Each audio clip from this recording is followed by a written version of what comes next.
በስመ ስላሴ በስመ አብ ወወልድ ወመንፈስ ቅዱስ አሐዱ አምላክ አሜን። ወንጌል ማቴዎስ ምዕራፍ 17 ድሕሪ 6 መዓልቲ ድማ ኢየሱስ ክርስቶስ ንጴጥሮስን ንያዕቆብን ንዮሃንስ ሓውን ወሲዱ ንበይኖም ናብ ነዊሕ ከረን ኣደየቦም። ኣብ ቅድሚኦም ድማ ትርኢቱ ተለወጠ። ገጹ ከም ፀሓይ ኣብርሀ፣ ክዳኑ እውን ከም ብርሃን ጻዕደወ። እንሆ ከዓ ሙሴን ኤልያስን ምስኡ እናተዘራረቡ ተራእይዎም። ጴጥሮስ መሊሱ ንኢየሱስ ክርስቶስ በሎ፣ ጎይታይ ንኣና ኣብዚ ምንባር ጽቡቕ እዩ። ትፈቱ እንተኾንካስ ኣብዚ 3 ዳስ ክንሰርሕ፣ ሓደ ንኣኻ፣ ሓደ ንሙሴ፣ ሓደ እውን ንኤልያስ። ገና ክዛረብ ከሎ እንሆ ብሩህ ደመና ኣጎልበቦ። እንሆ ከዓ ካብቲ ደመና ዝፈትዎ ወደይ ኣብኡ ዝሰመርኩ እዚ እዩ፣ ንዑ ስምዕዎ ዝብል ድምፂ መጸ። ደቀ መዛሙርቱ እዚ ሰሚዖም ብግንባሮም ተደፍኡ፣ ብዙሕ ድማ ፈርሑ። ኢየሱስ ክርስቶስ ቅርብ ኢሉ ተንከዮም ተንስኡ ኣይትፍርሑ እውን በሎም። ንላዕሊ ገጾም ቁሊሕ እንተበሉ ብዘይ ኢየሱስ ክርስቶስ በይኑ ሓደ እኳ ኣይረኣዩን። ካብ ከረን ክወርዱ ከለዉ ኢየሱስ ክርስቶስ ወዲ ሰብ ካብ ሞታት ክሳዕ ዝትንስእ እዚ ዝረኣኹምዎ ንሓደ እኳ ኣይትንገሩ ኢሉ ኣዘዞም።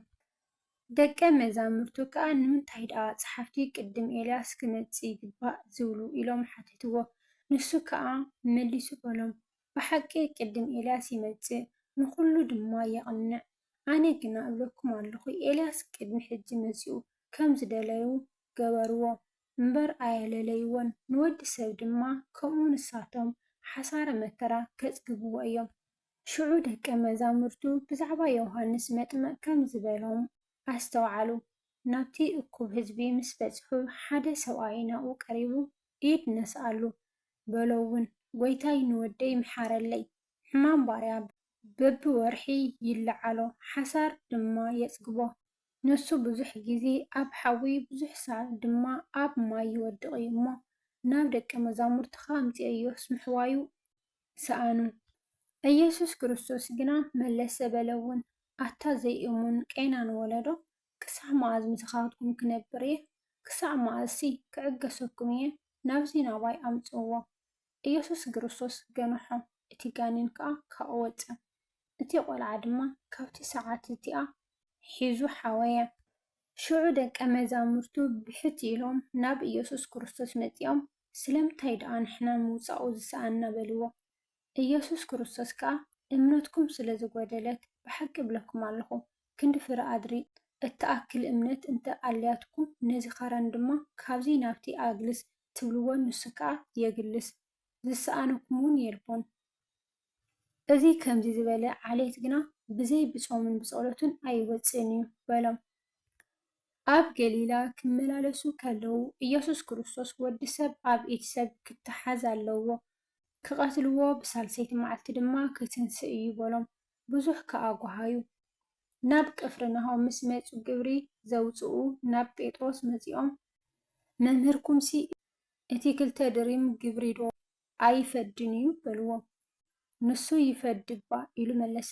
ናብ ቤት ምስ ኣተወ ኢየሱስ ክርስቶስ ኣቐዲሙ ስምዖን ነገስታት ምድርስ ግብሪ እንተጎን ካብ መን ይወስዱ? ካብ ደቆም ዶ ወይስ ካብ ካልኦት እንታይ ይመስለካ በሎ። ጴጥሮስ ካብ ካልኦት እባ በለ። ኢየሱስ ከዓ ደቆምስ ከነጻዮም ከይንዕንቅፎም ግና ናብ ባሕሪ ከይድካ መቃጥን ደርቢ፣ ነቲ ቅድም እትሕዞ ዓሳ ውሰድ፣ ኣፉ ምስ ከፈትካ ኣብኡ ሓደ እስታቴር ክትረክብ ኢኻ፣ ንኡ ወሲድካ ኣብ ክንዳይን ኣብ ክንደኻን ሃቦም በሎ። ምዕራፍ 18 በታ ግዜ እቲኣ እቶም ደቀ መዛሙርቱ ኣብ መንግስተ ሰማያት መን ኮን ይበልጽ እናበሉ ናብ ኢየሱስ ክርስቶስ ቀረቡ። ንሱ ድማ ቆልዓ ፀዊዑ ኣብ ማእኸሎም ደው ኣበለ። በለ ከዓ እንተዘይተመለስኩም ከም ቆልዓ እውን እንተዘይኮንኩም ናብ መንግስተ ሰማያት ከቶ ከም ዘይተኣትዉ ብሓቂ ብሓቂ ይብለኩም ኣለኹ። እቲ ከምዚ ቆልዓዚ ርእሱ ዘትሕት ንሱ እዩ ኣብ መንግስተ ሰማይ ዝበልጽ። ንከምዚ ዝበለ ቆልዓ ብስመይ ዝቕበል ንኣይ እውን ይቕበል። ካብዞም ብኣይ ዝኣምኑ ንኣሽቱ ንሓደ ዘስሕት ግና መጥሓን ኣድጊ ኣብ ክሳዱ ተኣሲሩ ኣብ ዓሚቕ ባሕሪ ክጥሕል ይሕሾ። ማዓንቀፉ ከይመፀ ኣይተርፍን እዩ እሞ ወይ ለኣ ንዓለም ብሰሪ መዐንቀፊ ምናዳነቲ ብሰሩ ስሕተት ዝመጽእ ሰብ ወይልኡ። ኢድካ ወይ እግርኻ እንተ ኣስሓተትካ ካባኻ ቋሪፅካ ደርብያ። ክልተ ኢድን ክልተ እግርን ከለካ ናብ ናይ ዘለኣለም ሓዊ ካብ እትድርበስ ቁሩፅ ወይስ ሓንካስ ኮይንካ ናብ ሂወት ምእታው ይሕሸካ። ዓይንኻ እንተ ኣስሓተትካ ካባኻ ጎጥቢጥካ ደርብያ።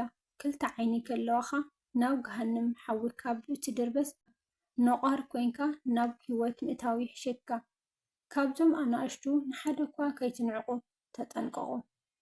መላእኽቶም ኣብ ሰማያት ኩሉ ሳዕ ገጽ እቲ ኣብ ሰማይ ዘሎ ኣቦይ ይርእዩ ኣለዉ እብለኩም ኣለኹ። ወዲ ሰብ ንጠፍአ ከድሕን መጺኡ ኣሎ እሞ እንታይ ይመስለኩም? 100 ኣባጊዕ ዘለዎ ሰብኣይ ካብአን ሓንቲ እንተጠፍኣቶ ነተን 99 ሓዲጉ ነታ ዝጠፍአት ክደሊ ናብ ኣኽራን ኣይከደን? እንተረኸባ ድማ ካብተን 99 ዘይጠፍኣስ ብኣኣ ኣዝዩ ከም ዝሕጎስ ብሓቂ እብለኩም ኣለኹ። ከምኡ ድማ ካብዞም ንኣሽቱ ሓደ ክጠፍእ ፍቓድ እቲ ኣብ ሰማይ ዘሎ ኣቦኹም ኣይኮነን። ሓኳ እንተበደለካ ኪድ ንስኻ ንሱን ኣብ በይንኹም ግን ሓዮ።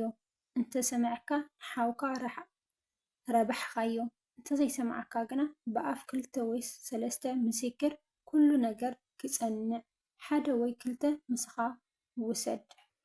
ንኣታቶም እንተዘይሰምዖም ከዓ ንማሕበር ንገራ። ነታ ማሕበር እንተዘይሰምዓ ግና ከም ኣረምን ከም ተጋውን ረኣዮ። ኣብ ምድሪ ዝኣሰርኩምዎ ኩሉ ኣብ ሰማይ እሱር ክኸውን እዩ። ኣብ ምድሪ ዝፈታሕኩምዎ ኩሉ ድማ ኣብ ሰማይ ፍቱሕ ከም ዝኸውን ብሓቂ እብለኩም ኣለኹ። 2 ወይ 3 ኮይኖም ብስመይ ኣብ እተኣከብሉ ኣነ ከዓ ኣብኡ ኣብ ማእኸል እየ እሞ 2 ካባኻትኩም ኣብ ምድሪ ዝልምንዎ ነገር ኩሉ እንተተስማዕምዑ ካብቲ ኣብ ሰማያት ዘሎ ኣቦይ ክወሃቦም እዩ ኢለ ከም ብሓድሽ እብለኩም ኣለኹ። ሽዑ ጴጥሮስ ክረብ ኢሉ ጎይታይ ሓደ እንተበደለስ ክንደይ ሳዕ ክሓድገሉ? ክሳዕ 7 ዶ በሎ። ኢየሱስ ክርስቶስ ከዓ በሎ ክሳዕ 70 ሳዕ 7 እምበር ክሳዕ 7 ሳዕ ኣይብለካን። ስለዚ መንግስተ ሰማያት ምስ ባሮቱ ክፀባፀብ ዝደለየ ንጉስ ትመስል። ክፀባፀብ ምስ ጀመረ እልፊ መክሊት ዕዳ ዘለዎ ናብኡ ኣቕረቡ። ዝፈድዮ ምስ ሰኣነ ግና እቲ ጎይትኡ ንሱን ሰበይቱን ደቁን ዘለዎ ኩሉ ክሽየጥ እሞ እቲ ዕዳ ክፍዳእ ኣዘዘ። ሽዑ እቲ ባርያ ተደፊኡ ጎይታይ ተሓገሰኒ ኩሉ ከዓ ክፈድየካ እየ ኢሉ ሰገደሉ። ጎይትኡ ድማ ነቲ ባርያ መሓሮን ፈትሖን ሕድኦ እውን ሓደገሉ። እቲ ባርያ ምስ ወፀ ግና ካብቶም ብፆቱ 100 ዲናር ዕዳ ዘለዎ ሓደ ባርያ ረኸበ። ሒዙ ከዓ ኣባኻ ዘሎ ዕዳ ፍደየኒ ኢሉ ሓነቆ። ሽዑ እቲ ብፃይ ባርያ ተዓገሰኒ ኩሉ ክፈድየካ እየ ኢሉ ተደፊኡ ለመኖ። እሱ ግና ኣበዮ። ከይዱ ድማ ክሳዕ ዕዳኡ ዝፈዲ ኣእሰሮ። እቶም ብፆቱ ባሮት ዝገበሮ ርእዮም ብዙሕ ጓሃዩ። ከይዶም ከዓ ዝኾነ ኩሉ ንጎይትኦም ነገርዎ። ሽዑ ጎይትኡ ፀዊዑ ኣታ ክፉእ ባርያ ኣነ ክንዲ ዝለመንካኒ ብዘሎ ዕዳኻ ሓደጉልካ። ንስካኸ ከምቲ ኣነ ዝመሓርኩኻ ዶ ነቲ ብፃይካ ክትምሕሮ ኣይምተገባእካን በሎ። ጎይትኡ ኸርዩ ኩሉ ዕዳኡ ክሳዕ ዝፈዲ ንዘፅብበሉ ኣሕሊፉ ሃቦ። ነፍሲ ወከፍኩም ነንሓዊ ነቲ በደሉ በብልብኹም ይቕረ እንተዘይበልኩምሉ እቲ ሰማያዊ ኣቦይ ድማ ከምኡ ክገብረኩም እዩ። ምዕራፍ 19 ኮነ ድማ ኢየሱስ ክርስቶስ ነዚ ነገር እዚ ምስ ወድአ ካብ ገሊላ ነቂሉ ብስግር ዮርዳኖስ ኣቢሉ ናብ ወሰን ይሁዳ ከደ። ብዙሕ ህዝቢ ሰዓቦ፣ ኣብኡ ከዓ ኣሕወዮም። ፈሪሳውያን ድማ ሰብኣይሲ ነታ ሰበይቱ ብዝኾነ ምክንያት ክፈትሓ ዶ ተፈቒዱሉ እዩ ኢሎም ክፍትንዎ ናብኡ መፁ። መሊሱ በሎም እቲ ካብ መጀመርታ ዝፈጠረ ሰብኣይን ሰበይትን ገይሩ ፈጠሮም። ምእንትዚ ሰብኣይ ነቡኡን ነዲኡን ይሓድግ ምስ ሰበይቱ ከዓ ይጣበቕ፣ ክልቲኦም ሓደ ስጋ ይኾኑ ከም ዝበለ ዶ ኣየንበብኩምን? ደጊም ሓደ ስጋ እዮም እምበር ክልተ ኣይኮኑን። ነቲ ኣምላኽ ዘጋጠሞስ ሰብ ኣይፍለዮ። ንሳቶም ድማ ስለምንታይ ደኣ ሙሴ ፅሕፈት መፍትሒ ኣሂቡ ክፈትሓ ኣዘዘ በልዎ። ንሱ ድማ ሙሴስ ብሰሪ ትሪ ልብኹም ምፍታሕ ኣንስትኹም ፈቐደልኩም፣ ካብ መጀመርታ ግና ከምኡ ኣይነበረን በሎም። ኣነ ግና እቲ ንሰበይቱ ብዘይ ምክንያት ዝሙት ዝፈትሓ ካልእ እውን ዘእቱ ይዝሙ፣ እቲ ፍትሕቲ ዘእቱ እውን ይዝሙ እብለኩም ኣለኹ። እቶም ደቀ መዛሙርቱ ስርዓት ሰብኣይን ሰበይትን ከምዚ እንተኮይኑስ ምትእትታው ፅቡቅ ኣይኮነን በልዎም። እሱ ግና በሎም እዚ ነገር እዚ ብዘይ ነቶም እተውሃቦም ንኩሉስ ክቅበሎ ኣይኮነሉን። ካብ ከርሲ ኣዲኦም ስሉባት ኮይኖም እተወለዱ ኣለው። ሰባት ዝሰለብዎም ስሉባት እውን ኣለው። ምእንቲ መንግስቲ ሰማያት ኢሎም ባዕሎም እተሰልቡ ስሉባት እውን ኣለው እሞ ክቅበሎ ዝኽእል ይቀበሎ። ሽዑ ኢዱ ኣንቢሩ ክጽልየሎም ቆልዑ ናብኡ ኣምጽኡ።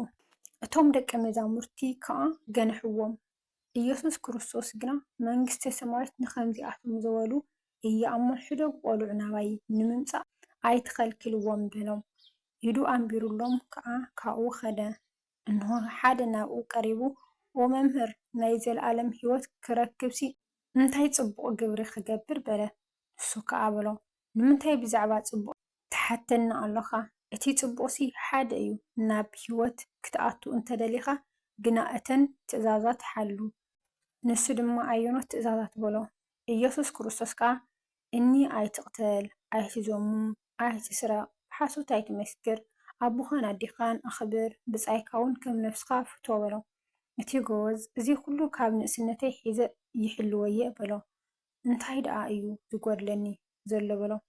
ኢየሱስ ከዓ ፍጹም ክትከውን እንተደሊኻ ኪድ ዘለካ ሸይጥኻ ንድኻታታብ ኣብ ሰማይ ድማ መዝገብ ክትረክብ ኢኻ እሞ ንዓስ ዓበኒ በሎ። እቲ ጎበዝ ብዙሕ ጥሪት ስለ ዝነበሮ ዘረብኦም ሰምዐ እናጓሃየ ኸደ።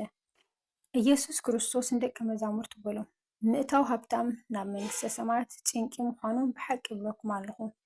ሃብታም ናብ መንግስቲ ኣምላኽ ካብ ዝኣቱስ ገመል ብዓይኒ መርፍእ ክትሓልፍ ይቐልል ኢሉ ከም ብሓድሽ ይብለኩም ኣለኹ። እቶም ደቀ መዛሙርቱ እዚ ምስ ሰምዑ ንመን ደኣ ኮን ክድሕን ይከኣሉ እናበሉ ብዙሕ ተገረሙ። ኢየሱስ ክርስቶስ ጠመቶም እዚ ንሰብ ኣይከኣሉን ንኣምላኽ ግና ኩሉ ይከኣሉ እዩ በሎም። ሽዑ ጴጥሮስ መሊሱ እንሆ ንሕና ኩሉ ሓዲግና ሰዓብናካ እንታይ ኮን ክንረክብ ኢና በሎም።